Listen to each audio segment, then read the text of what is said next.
मासूम बच्चे की आंखें नम कर देने वाली कहानी। मैं एक दुकान में खरीदारी कर रहा था। तभी मैंने उस दुकान के कैशियर को एक 5-6 साल के लड़के से बात करते हुए देखा।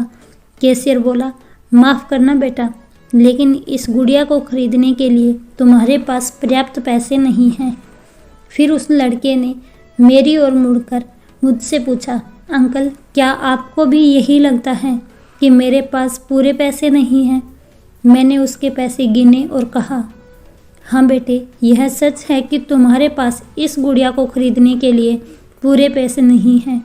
वह नन्हा सा लड़का अभी भी अपने हाथों में गुड़िया थामे हुए खड़ा था। मुझसे रहा नहीं गया। इसके बाद मैंने उसके पास जाकर उससे पूछा कि यह गुड़िया वह किसे देना चाहता है। इस पर उसने उत्तर दिया कि यह वो गुड़िया है जो उसकी बहन को बहुत प्यारी है और वह इसे उसके जन्मदिन के लिए उपहार में देना चाहता है। यह गुड़िया पहले मुझे मेरी मम्मी को देना है, जो कि बाद में जाकर मेरी बहन को दे देंगी। यह कहते हुए उसकी आंखें नम हो गई। मेरी बहन भगवान के घर चली गई है और मेरे पापा कहते हैं कि मेरी मम्मी भी जल्द ही भगवान से मिलने जाने वाली है। तो मैंने सोचा, क्यों ना वो इस गुड़िया को अपने साथ ले जाकर मेरी बहन को दे दे। मेरा दिल धक सा रह गया था। उसने ये सारी बातें एक सांस में ही कह डाली और फिर मेरी ओर देखकर बोला, मैंने पापा से कह दिया है कि मम्मी से कहना कि वो अभी ना जाएं, वो मेरा दुकान से लौटने तक का इंतज़ार करें। फिर उसने मुझे एक बहुत प्यारा सा फ़ोटो दिखाया जिसमें वह खिलखिलाकर हंस रहा था। इसके बाद उसने मुझसे कहा, मैं चाहता हूँ कि मेरी मम्मी मेरा यह फ़ोटो भी अपने साथ ले जाएं, ताकि मेरी बहन मुझे भूल नहीं पाए। मैं अपनी मम्मी से बहुत प्यार करता हूँ और मुझे नहीं लगता कि वो मुझे ऐसे छोड़ने के लिए राज़ी होंगी। पर पापा कहते हैं कि उन्हें मेरी छोटी बहन के साथ रहने के लिए जाना ही पड़ेगा। इसके बाद फिर से उसने उस गुड़िया को गमगीन आंखों से खामोशी से देखा। मेरा हाथ जल्दी से अपने बटुए तक पहुँचे और मैंने उससे कहा, चलो एक बार और गिनती करके देखते हैं कि तुम्हारे पास गुड़िया के लिए पर्याप्त पैसे हैं या नहीं। उसने कहा, ठीक है, पर मुझे लगता है मेरे पास पूरे पैसे हैं। इसके बाद मैंने उससे नज़रें बचाकर कुछ पैसे उसमें जोड़ दिए और फिर हमने उन्हें गिनना शुरू किया। ये पैसे उसकी गुड़िया के लिए काफ़ी थे।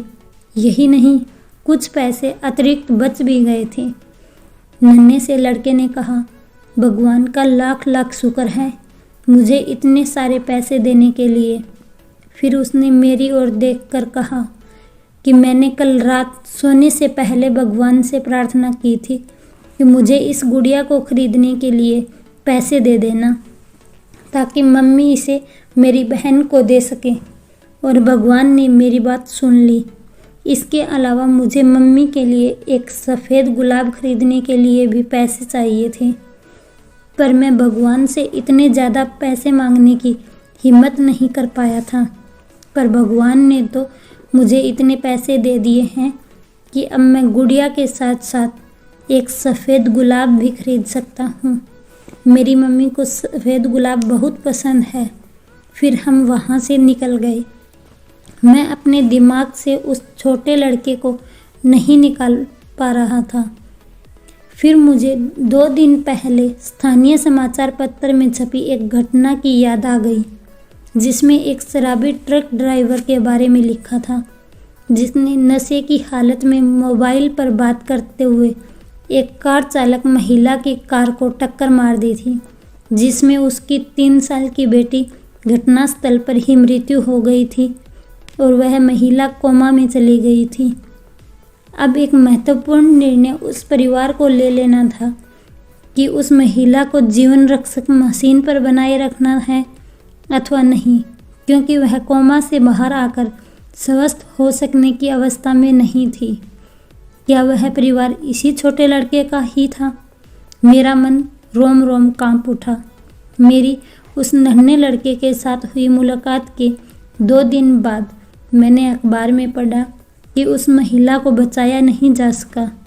मैं अपने आप को रोक ना सका और अखबार में दिए पते पर जा पहुंचा, जहां उस महिला को अंतिम दर्शन के लिए रखा गया था।